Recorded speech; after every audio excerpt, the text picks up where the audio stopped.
This useless wife. This good-for-nothing wife. I bet you deliberately got hit by the car because you wanted an excuse to take it easy, didn't you? What were you thinking? Someone who causes trouble for us might make this household more comfortable by not being here. How long are you planning to stay in the hospital? These cruel words were hurled at me as I lay in a hospital bed, severely injured. My husband, William, and mother-in-law, Tamara, were the ones saying them. I won't forgive them anymore. They'll take responsibility for everything I've endured until now. Watch me prove my resolve. My name is Autumn. I'm 32 years old. My husband, William, is 35, and we have a 5-year-old daughter named Michelle. I've been living with my mother-in-law, Tamara, William's mom, ever since we got married. It's the 4 of us in one house. With William's salary alone, we can barely make ends meet, let alone save any money. So I work full-time as a salaried employee. Although Michelle goes to daycare, she's still at an age where she needs a lot of care. Balancing work and parenting keeps me on my toes every single day. I collapse into bed each night as if I fainted. I wish William would help out with the housework just a little. Hey, Autumn, my lunchbox isn't wrapped. I can't take it like this. But the food is already packed inside, right? All you have to do is put it in a bag yourself. During the already chaotic morning, William's irritated voice pierced through. My response was met with the sound of him slamming the table. Don't mess with me. Preparing the lunchbox is your job, isn't it? And preparing means making it ready for me to take immediately. What are you doing slacking off first thing in the morning? Hurry up and wrap it. While helping Michelle get ready for daycare, I sighed. Why does he have to complain so much about something as minor as putting a lunchbox in a bag? As I was about to respond with do-it-yourself, a snide voice interrupted, not William's this time. Autumn, you're such a hopeless wife, aren't you? How can you not even put your precious husband's lunchbox in a bag? Poor William, he drew the short straw. Tamara's morning tirade was in full swing. Despite preparing sandwiches every morning, avoiding frozen foods, arranging colorful fruits, all to meet William's overly demanding expectations for his lunchbox. This is the treatment I get. I think William should at least handle something as trivial as putting his lunchbox in a bag. I'm busy too, you know. I finished helping Michelle get ready for daycare and started hanging up the laundry while retorting to Tamara. That's when both Tamara and William started yelling at the same time. Unbelievable. Do you have no love for William? Are you seriously making your husband handle kitchen chores? What a flop of a wife. Do you even understand what the pillar of strength in a family means? Have you forgotten that the only reason you and Michelle can live comfortably is because I'm out there working as hard as I can? Since the birth of our child, this has been their attitude about everything. I thought to myself that one of them could have wrapped the lunchbox in the time they spent yelling. Without a word, I put down the laundry and wrapped William's lunchbox. Here you go. If you'd just done it right away without talking back, things would have been so much easier. You're really not straightforward, are you? The only reason we've been married for so long is because I'm such a tolerant person. Saying that, he slammed the door and left for work. Honestly, even though you're such an incompetent and hopeless wife, William hasn't abandoned you because you got married and had a child. Autumn, you really don't appreciate him enough.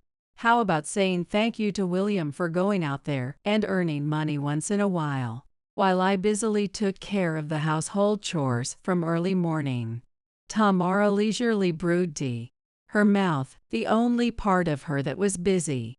I work hard outside the house and handle all the housework and child care on top of it. But if I argued any further, It would only waste more of my time.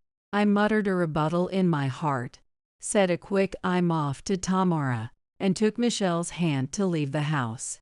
I might be able to leave work on time today. Picking up Michelle, preparing dinner, and getting a head start on tomorrow's lunch. Even after work, my mind is filled with tasks. When I think about it, I haven't had a moment to relax in the past 5 years. It's not because childcare or work is particularly tough, but because of the constant fear of being berated by William or Tamara if I make a mistake or forget something. I hurried out of the office and went straight to Michelle's daycare. After picking her up, I rushed home. Autumn, the seasoning is too strong, and there are too few dishes. Autumn, pass the salt. The food's bland. Why do I have to adjust the taste of something I'm eating? You're terrible at cooking. Dinner was lively again today. If the liveliness came from Michelle happily chatting away, I'd welcome it. But the noise was from the 2 adults in the house, complaining about the food being too salty or too bland. They monopolized the conversation at the table. I'm sure Michelle has things she wants to talk about too. Hey, if you're going to complain every time, why don't you cook dinner? You usually get home earlier than I do, don't you? Don't be ridiculous. Haven't you ever heard a woman's place is in the kitchen? Autumn, you're so clueless. If people at work found out that I, a man, was doing housework, they'd laugh at me. Exactly. You're just trying to shift everything onto William so you can take it easy. Listen, if you want your husband to succeed, you, as his wife, need to manage the household perfectly. Well, that's what I've been doing so far. Despite working full-time, I've never asked William to even vacuum. To be precise, he's never offered to do it. He also refused to take care of Michelle right after she was born. He even moved into a separate bedroom because he found my night feedings annoying. I'm working full-time, doing all the housework and child care solo. Sometimes it's just too much. If William can't help, could Tamara at least prepare dinner? Tamara doesn't contribute to the household chores or expenses. Even though she's still healthy, she spends her days lazing around, watching TV, and hurling complaints at me. So at the very least, I thought she could help with dinner. But when I voiced my hope, unbelievable. Autumn, do you even understand your position? How dare you, as a wife, tell your mother-in-law to cook? I can't believe it. Autumn, who do you think you are? Mom isn't some task-rabbit you can order around. As they shouted in unison, Michelle began crying out of fear. I'm sorry, sweetheart. That must have scared you. I quickly tried to comfort her, but neither Tamarin or William paid her any attention. They continued eating their dinner with annoyed expressions and left the dining table without even clearing their plates. William used to be such a kind person when we were dating, and even up until my pregnancy and childbirth. But after I gave birth to Michelle and he realized I couldn't easily leave, he gradually started showing his true colors. Now it's almost as if making my life miserable has become a hobby for him and Tamara. Tears of shame and frustration welled up in my eyes, but I didn't want to cry in front of Michelle. Forcing a smile, I finished dinner with her, helped her shower, and tucked her into bed. Only then, alone in the dark of my bedroom, did I quietly let my tears fall. I needed to sleep, but there was one task I couldn't skip. The next morning, from the moment I woke up until the moment Michelle and I left the house, I faced an onslaught of complaints from them. Everything felt so meaningless. No one was willing to help me.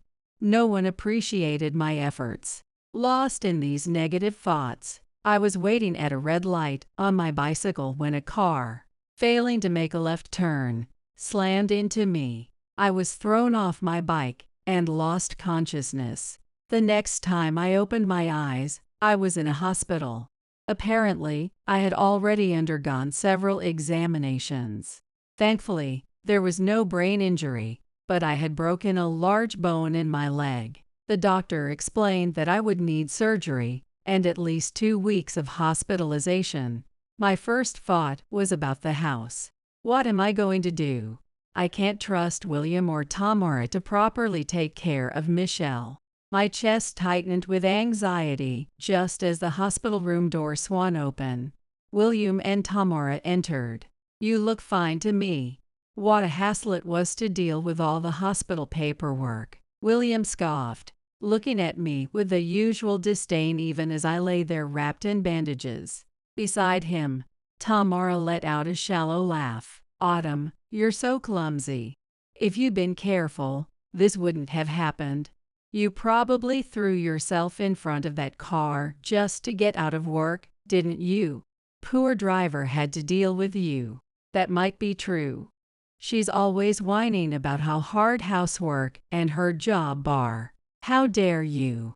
Why would I intentionally cause an accident that resulted in this kind of injury? I choked back tears, clutching my aching body, as William sighed deeply again. Yay, poor you. At least all you have to do is lie there and complain about the pain. Meanwhile, we're stuck doing all the extra work, dealing with the hospital, calling the daycare for extended care. We're the real victims here. Exactly. I'm starving, and there's nothing to eat because Autumn didn't even bother to prepare meals in advance. At least cook dinner before getting yourself hit by a car, you useless woman. Actually, with how useless she normally is, maybe it's better if she doesn't come home. Things might be more comfortable without her. How long will this hospital keep her? You've got to be kidding me. These two, they don't even acknowledge that I've been handling everything around the house. To think they'd say such things. I was too shocked to respond. William, emboldened, laughed crudely and aimed his phone at me. "Oh, you actually look like a sick person with that pale face. Let me snap a photo to commemorate this." He took my picture with a sneer, then left the room with Tamara. Alone, I sat in silence, stunned. That's how they treat me after all I've done managing the house, my job, and raising Michelle. I get it now. No, I've known it all along. The only question was when I'd admit it to myself. They're not my family. They're bandits, stealing every ounce of my happiness. It's time to break free from this misplaced sense of duty. From now on, I'll take action to find happiness for Michelle and me, just the two of us. As I lay in the hospital bed, my foggy mind worked hard to come up with a plan for life after discharge. Thankfully, I had kept a diary even on the toughest nights, anticipating that a day like this might come. It was finally going to serve its purpose. What are these crutches? They're such a nuisance. When I returned home after surgery and rehabilitation, Tamara's shrill voice greeted me. "I'm so sorry, Tamara. I really am a failure as a wife to inconvenience you like this," I said with a smile as I set aside the crutches I had borrowed just in case. Tamara scoffed. "What's with that weird smile? So bland and irritating." She found something to criticize, as always, but I didn't have the energy to care anymore. Following the list I had prepared in the hospital, I quietly and swiftly gathered only the essentials. Dragging my still aching leg, I moved cautiously through the house, collecting my and Michelle's bank books, insurance cards, and basic necessities. I stuffed them into my everyday bag, then informed Tamara that I was going to pick up Michelle, and hurried into a taxi. Relief washed over me as soon as I left the house. At the daycare, the staff mentioned that Michelle had shared details about my time in the hospital. They were fully supportive of my decision to leave the house. Michelle and I took another taxi to a friend's apartment, where we found refuge. Although I felt guilty imposing on a friend who lived alone, she was thrilled. saying, "I'm so glad you've finally come to your senses," and escaped. She let us stay for about 2 weeks until I could finalize the lease on an apartment I had found through online viewings during my hospital stay. It was ready for immediate move-in, and I couldn't be more grateful for her help. And so I escaped from the hellish household ruled by William and Tamara. But from the very day I left, my phone wouldn't stop ringing. The relentless caller, of course, was William. He sent threatening messages, saying things like, "Do you know what will happen if you don't answer your phone?" It was clear that divorcing him wouldn't be easy. Resolving to face the situation head-on, I finally answered one of his calls. "Hello, Autumn. Where the hell have you been wandering around at this hour? What about our dinner? The shower isn't ready. The laundry is still sitting in the basket." His first words weren't about Michelle or me, but solely about his own inconveniences. I found myself wondering how I had ever managed to live with someone like him. With a calm yet cold demeanor, I replied, "We're not coming back to you. I want a divorce. I'll be taking custody of Michelle, of course." "What, divorce? Who do you think you are, Autumn? Did that hospital stay make you lose your mind?" "No. In fact, being away from you during my hospital stay cleared my mind. I've regained my sanity. If you won't agree to the divorce over the phone, I'll come and discuss it with you in person." Ha, acting all high and mighty. Divorce is such an embarrassing thing. Do you really think I'd allow it? Just come home already. No, I won't. I'm not coming back. I'll meet you in 2 weeks to start the divorce discussions. 2 weeks? Why so long? What are we supposed to do about meals, laundry, and cleaning in the meantime? It's telling that those are your only concerns. I finally see the kind of person you truly are.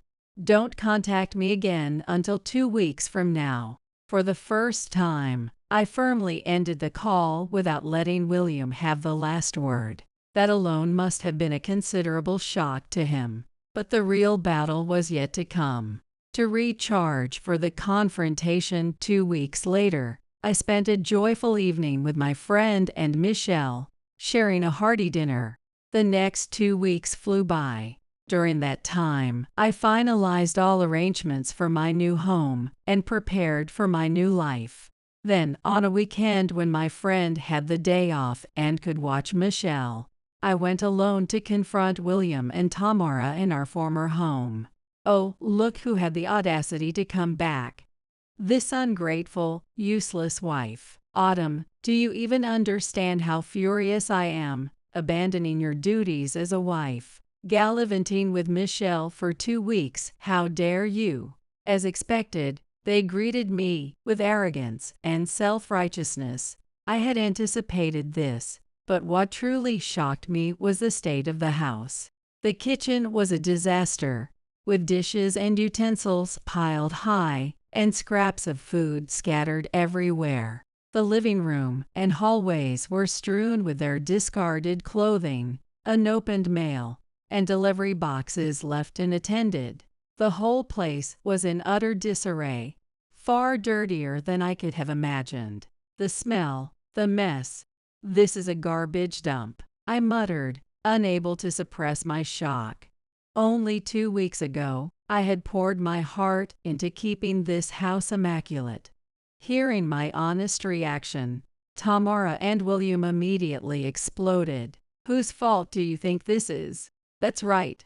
I don't want to live in a filthy house like this either.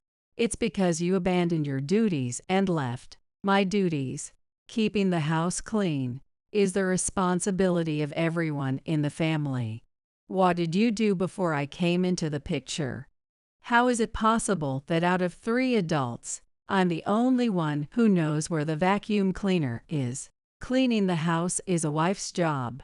I work hard to earn money outside, so don't you dare act high and mighty when you can't even handle your basic responsibilities. Let me remind you, William, that I earn a higher salary than you." Don't talk about being the breadwinner until you can support the entire family on your income alone. Who's acting high and mighty now? It was the first time I had raised my voice and retaliated with such specifics. They stood there, mouths agape, visibly stunned. What kind of wife says such things to her husband? A wife should be modest and devoted. Boasting about earning more than your husband, how tasteless. Unbelievable. It's not about the salary. I'm the man of the house, the pillar of strength. That makes me more important than you. If you keep acting so disrespectfully, Michelle will grow up to be just as arrogant as you. Fix your attitude, work harder, earn less than him. Don't quit your job. Their demands were utterly nonsensical. Looking at them, I couldn't believe I had ever lived under the same roof. Now that I had resolved to leave, their absurdity was glaringly obvious. I glared sharply at both of them. I refuse to be your slave any longer. Now, sign this divorce application. I thrust the completed form toward William, leaving only his signature.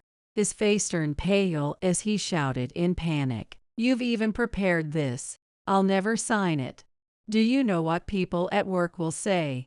This could ruin my reputation." Absolutely not. The fact that your first concern is your image says everything about you. I'm completely done.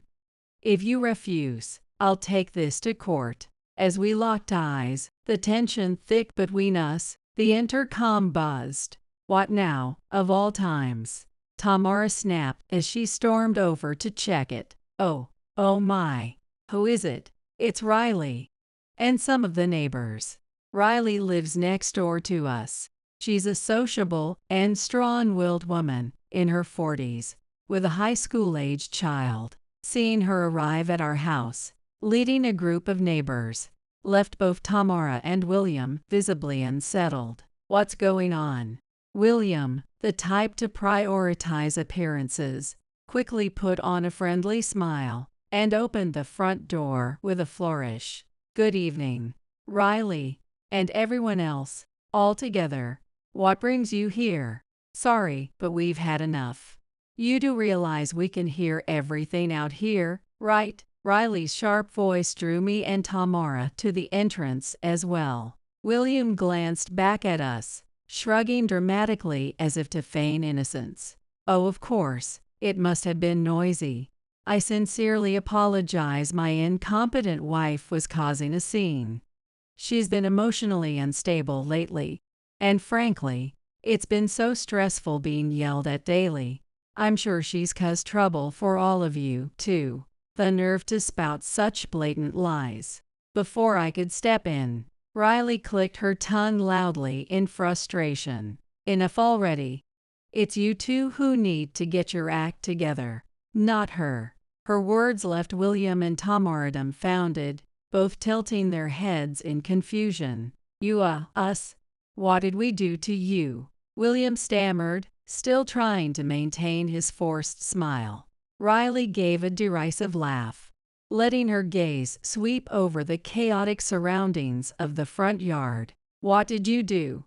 For starters, how about cleaning up this mess?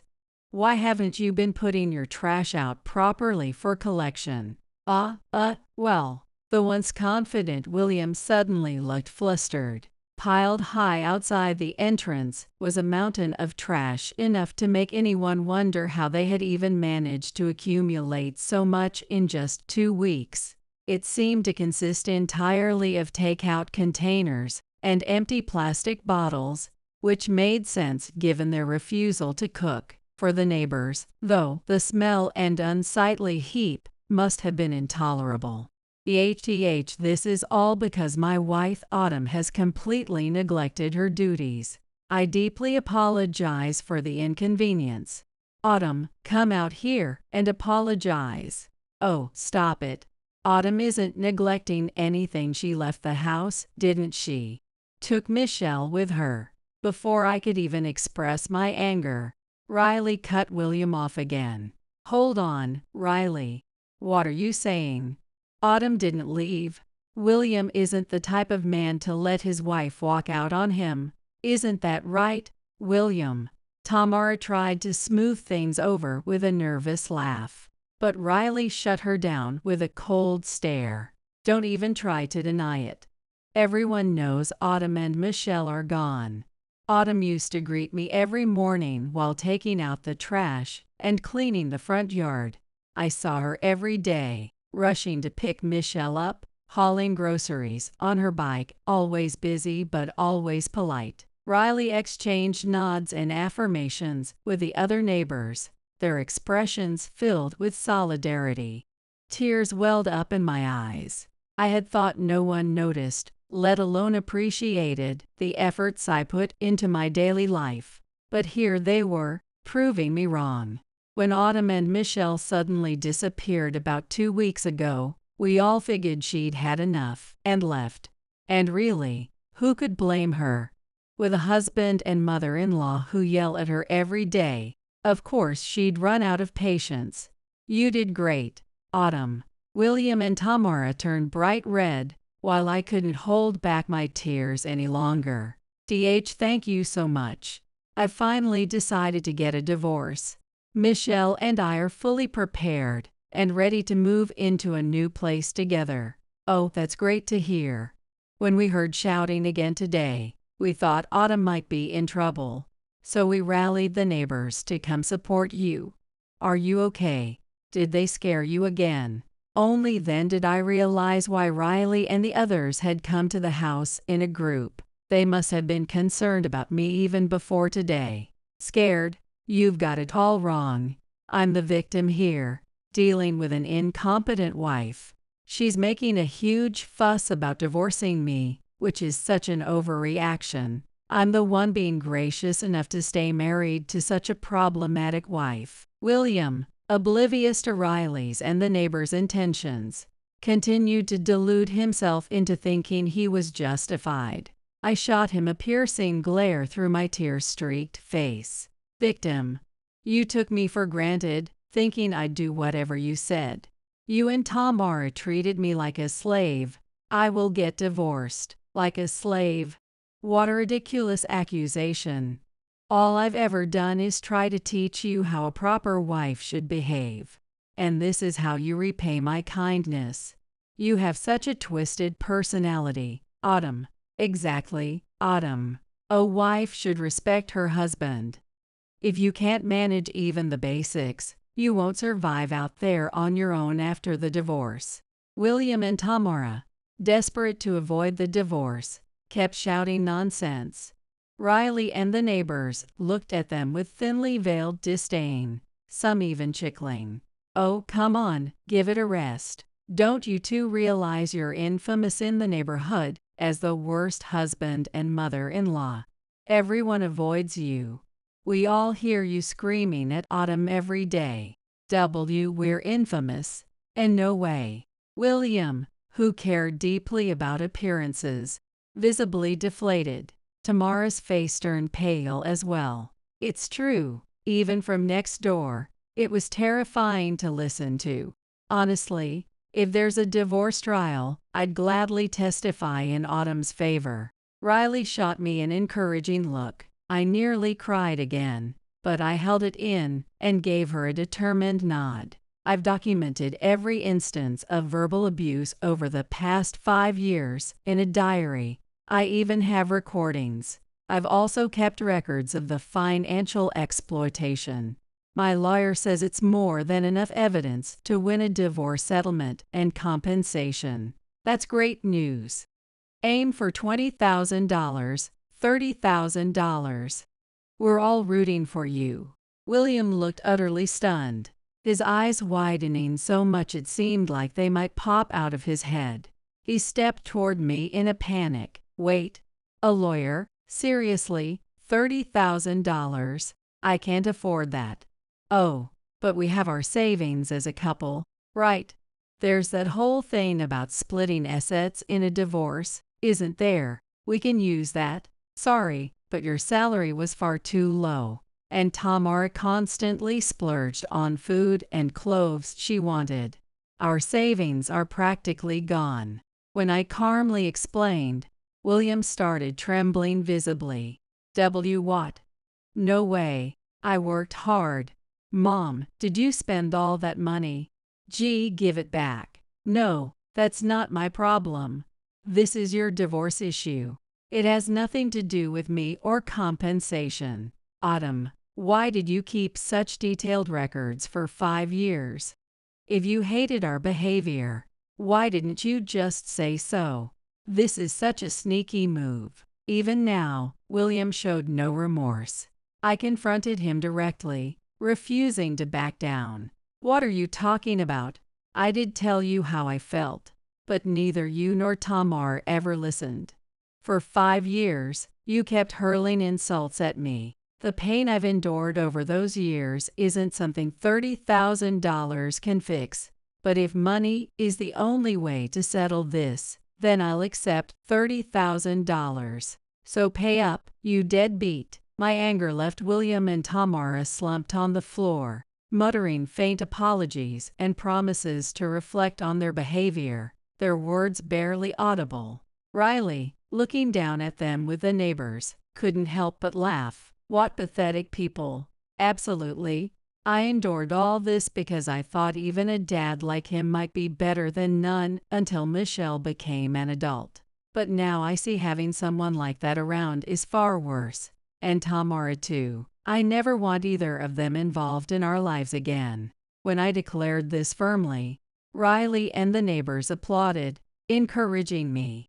And so I successfully divorced William and severed all ties with them, who had verbally abused me for years. Unsurprisingly, William and Tamara had to move out of the house they'd been living in. The reason? They couldn't bear the judgmental stares from the neighbors. The two of them, who had such high opinions of themselves and looked down on others, couldn't stand the fact that everyone around them knew they had bullied a wife into leaving, only to face a divorce trial with a hefty compensation claim. However, William had a low salary, and Tamara was unemployed. The type of property they could afford to move into was predictably limited. They ended up cramming themselves into a small apartment, where arguments erupted daily between them. William, unable to handle the stress, began taking it out on his subordinates at work. He had always had a reputation for being overbearing, but his behavior worsened, prompting complaints from his subordinates to the company. As a result, he was transferred to a branch office 2 hours away by train. Even then, he couldn't afford to move closer due to financial constraints, and he had to keep paying me child support and the settlement. Quitting his job wasn't an option. Every day, he commutes while cursing his misfortune, wondering, how did it come to this? As for Tamara, she wanted to restore her lowered standard of living and decided to take a part-time job. But for a nearly 70-year-old who hadn't worked for years, every day at work was filled with scoldings and frustration. Her inflated pride was crushed repeatedly. Although I think it's a well-deserved lesson for her, after her grueling shifts, she has to return to the apartment where William waits, scheming to kick her out. Tamara likely wants to live apart from William, but she has neither the money for a move nor the knowledge of how to go about it. The two of them are now stuck together in mutual resentment, and as someone who is no longer connected to their mess, all I can do is laugh from afar. Meanwhile, Michelle and I are fully enjoying our first taste of peaceful daily life, with no more complaints, snide remarks, or verbal abuse. I now have plenty of time to spare, and I no longer waste energy on unnecessary stress. Work and house chores have become genuinely enjoyable, and I'm discovering how much fun they can be. We can go anywhere we want, and I've been able to spend time with friends who supported me during the divorce, including Riley. Most of all, what makes me happiest is that Michelle has started expressing her desires to me. She must have been holding back out of consideration for me, seeing how William and Tamara mistreated me. I hadn't realized until after the divorce that I had turned her into such a quiet, obedient child over those 5 years. Now our meals together are filled with laughter and cheerful conversations, a stark contrast to before the divorce. I hesitated to divorce because I didn't want Michelle to grow up without a dad. But it wasn't until William was gone that I could truly focus on her. From now on, I want to make up for those 5 years of restraint and worry by living a happy, loving life together with her.